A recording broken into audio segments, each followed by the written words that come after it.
Okay, lie number one. The purpose of fat is to provide a cushion for the body as an insulator. That is a total lie. That is not what fat is for. The purpose of fat is to act as protection against the starvation of sugar fuel. To protect you against the starvation of sugar fuel. What do I mean by that? Well, an average body will burn sugar as the primary fuel source. Okay? That's what your body runs. And that's why you have the blood sugars that go up and down, up and down, up and down. But fat is not a primary fuel source. It's used as a backup. Only if you're starving of sugar. And that is the primary purpose. Why is that important?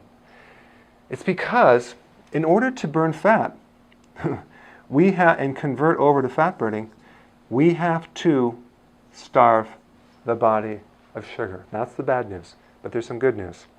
Starvation doesn't mean lowering your carbohydrates.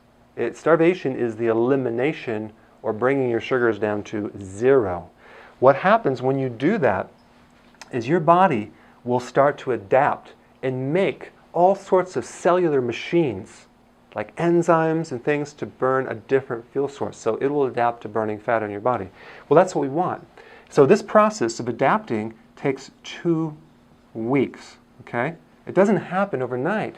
So when you are trying to do a diet and someone tells you, oh yeah, you just need to eat this food and you'll burn fat, they're lying to you.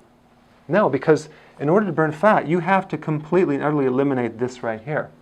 Now you might say, well, my cravings. Well, if you do this, you won't crave any sugar guaranteed. In fact, the way you know you're burning fat is you crave no sugars. Listen, burning fat is a way, way healthier way to do it. Burning sugar is like diesel fuel. It's very dirty. It makes you feel kind of funky. There's 3 times as much energy when you burn fat, and it feels much, much better. I've been in fat burning for about 9 years. So number one, it is possible to burn fat, but you have to starve the body of sugar.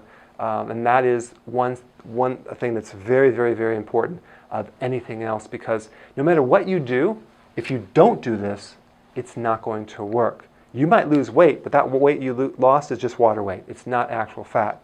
I'm talking about putting you in some hardcore fat burning and shrinking your body fast. This is one principle you need to know because of the very purpose of fat. So that's a confusion people have. Okay? Now, one last thing. When you convert your body over to burning fat and you do this correctly, and let's say a Monday you go off the program and you have a half a glass of juice or a donut or a cookie. Well, the problem is that sugar will bring you back here for about 48 hours. So all it takes is a very tiny bit of carbohydrate to bump you out of fat burning for a good amount of time. It's not until those calories are burned up. Like you say you eat let's say it's 80 calories for a bagel, and you say, well, I'll just run that off. That's not how it works. So if you provide a little bit of sugar in your diet, just a little bit, you could actually prevent your body from burning any fat at all. And what's going to happen? You're going to have some weird blood sugar things. You're going to be craving like crazy. You're going to be tired. You're going to feel kind of funky. So there is a correct way to do it, but you have to understand these little details that make a huge difference, okay? So let's lie number 1. Let's go to lie number 2 in the next video.